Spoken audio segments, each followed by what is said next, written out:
Okay, one of the big questions in playoffs always is what happens to Clayton Kershaw? Why is he not as good during playoffs as he is during a regular season? I'm going to sum it up this way. It's fastball location. When you throw fastballs at the top of the strike zone, everything changes. The the average time that the hitter has to react to it, you can see the very one of the very best hitters in this game reacting to this very poorly. Pulls his hands in, arches his back, tries to create some space, but he's still late enough to where he hits it off the handle and is super, super late. Now, when I say location of fastball, when he locates his fastball in this area, that means he can also hide a slider off of that that has about a 15 to 18 mile an hour speed differential. And he can hide a curveball in the dirt that has even a bigger speed differential, over 20, and the hitter can't see the difference. So let's take a look at this fastball compared to a slider middle away. And this is one where he's taken some speed off of that slider because typically he's going to throw the slider pretty hard. But in this case, the slider starts off at the same height, but ends up about 82, which is away is somewhere around 80 middle away. And those two speed differentials are huge. But watch the hitter.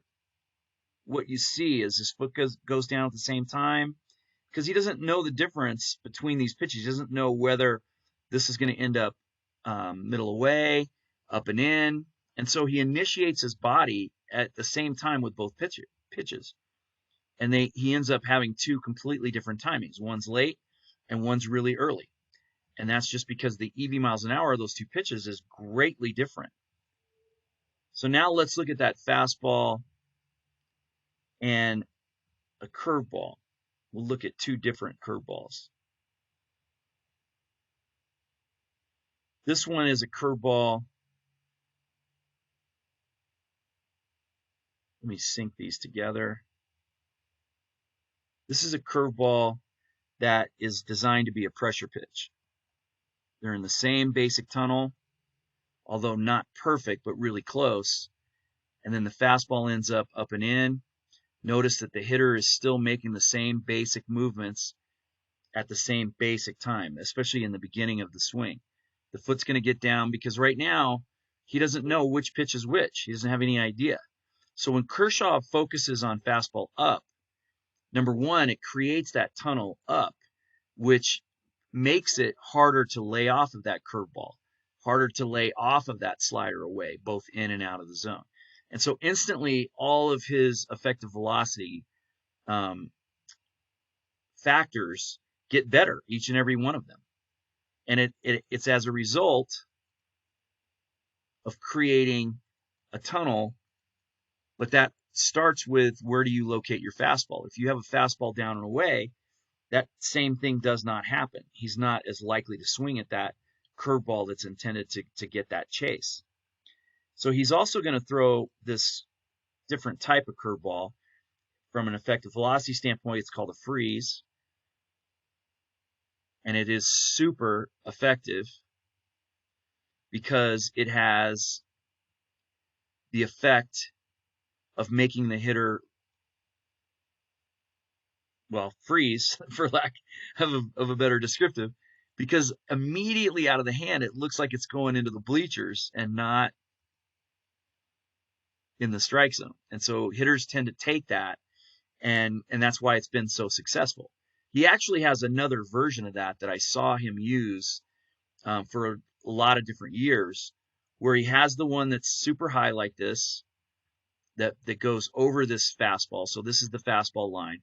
So he has one that we just saw that's in that line and ends up in the dirt. He has one that ends up way over that line that ends up in the strike zone. And then he throws a different version that pops over the fastball, but then it doesn't make it to the plate. And it's kind of a decoy. It's like, oh, I know you're going to see this, but I also am not going to leave it in the strike zone. And that is super, super effective, is to be able to throw three different versions of that curveball. And the reason you see guys so late is because for a long time, he went away from elevating fastballs and lived exclusively, almost, middle away, down and away, and then tried to throw that slider off of it.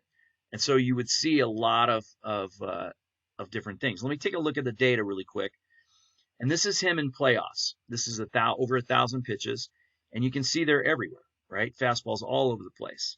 Batting average, combination of lefties and righties, 248, 472 slugging, and an exit velocity of 89.1. If you take out the bottom part of the strike zone with fastballs, now granted it's a smaller sample size, and we don't really know what would happen if he only exclusively threw fastballs up. But this is what the number shows when he does. Batting average is down 32%, slugging percentage 31% down, and the exit velocity is down only 5%, but 85 is actually a long ways away from 89.90, because 89.90 leaves the yard, and 85, with just like one or two exceptions a year, ever leaves the yard. All the conditions have to be perfect for that to happen. So when you look at sliders, kind of the same thing. The average exit velocity, 89, 338 slugging, 210 batting average. If you break those apart, you can see a natural tendency away from the lefties, and immediately the batting average goes from 210 to 189. Slugging, not cut in half, but dramatically lower. And again, the exit velocity goes down pretty significantly. And why? This still is not a great use of his slider. It's just a better use than before. So here's even a better use, and here's the numbers that coincide with that. Now, why is that? It's because when the fastball is here and the slider comes off of that, they recognize it later, and it's losing effective velocity miles per hour. So the speed differential gets bigger. They recognize it later, and so therefore that exit velocity goes down significantly. This is where he was at when he was great, is every pitch averaged about 82 EV miles an hour. That's the magic number, is that effective velocity or exit velocity number being below 84, 85. And the reason for that is simple. The ball just does not leave the yard. So doesn't mean they never leave the yard when you average 82. It just means that it's not as likely to happen. So this is a fastball in against righties. That's a pressure pitch.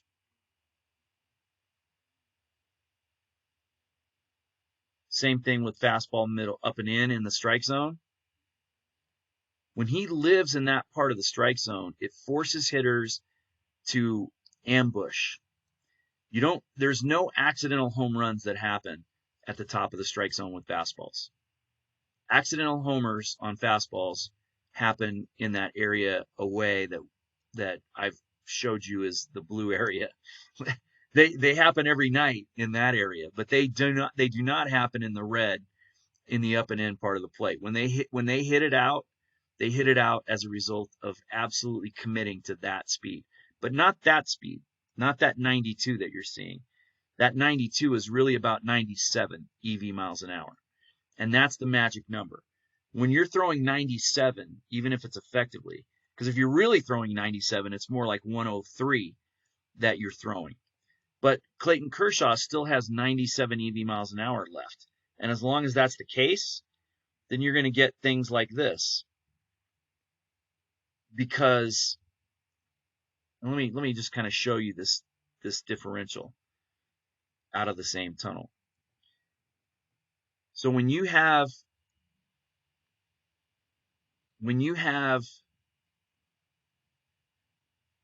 two pitches that come out of the exact same tunnel, and one of them is 97, there is zero difference until that ball gets to just about halfway.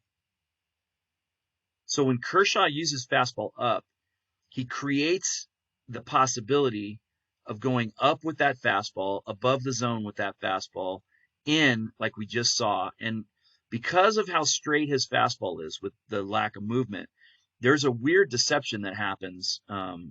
They split apart a little bit later than they do when pitches move, especially when they move in the wrong direction. But out of that same tunnel, he can throw a slider up and in off the hands. He can throw a slider that's softer down and in, and then he can throw that curveball in the dirt that we just now saw. When that combination happens of fastball up and this curveball that looks like fastball and then it's just not, that is super hard for hitters to deal with. They just can't see it early enough to actually react to it properly. So when you watch tonight, what you're going to see is the tale of one thing and one thing only. When Clayton Kershaw lives with his fastball at the top of the strike zone, he dominates. Not just kind of, but dominates. When he throws fastball at the bottom of the zone and all over, he creates a little bit more chaos, and he gets his pitches closer together, and they recognize them sooner. It really is as simple as that. It's all about location, location, location. Because right now he has no idea whether that's a fastball that's going to blow him up, a slider that's going to blow him up inside, or a curveball that's going to go straight down. He also has a changeup, but he doesn't use it enough to make it a big deal. He also doesn't know if this is going to be a fastball up above the zone. And so for that split second, he has no idea. And this is what I would refer to as action. So even though he doesn't swing, there's a ton of action on that pitch. And the more he throws fastball up, the more significant that action is, because now it looks just like that fastball up. He also throws a four-seamer at the fastball. And because of that 12-6 action with the four-seam curveball, you've got that same exact blur that takes place, and that also delays it. In effective velocity terms, it's called spin disguise and the tilt disguise, which is the tilt is the same. It's 12-6, just like it is on that fastball, that four-seam fastball. So there's a huge difference in every aspect of Clayton Kershaw's game when he throws fastballs at the top of the zone versus living at the bottom of the zone to middle away. So that's the answer in a nutshell, is that when you watch Clayton Kershaw in his golden heyday, he threw a lot more fastballs up, in and above the zone. This is an example of a slider. It's got a little bit too much of the plate. If he lived in here with that, fastball here, softer slider down, curveball in the dirt, he would go right back to the Clayton Kershaw of old. But if he lives with fastball at the bottom of the zone, every one of these sliders that pops up is visible by the hitter almost immediately.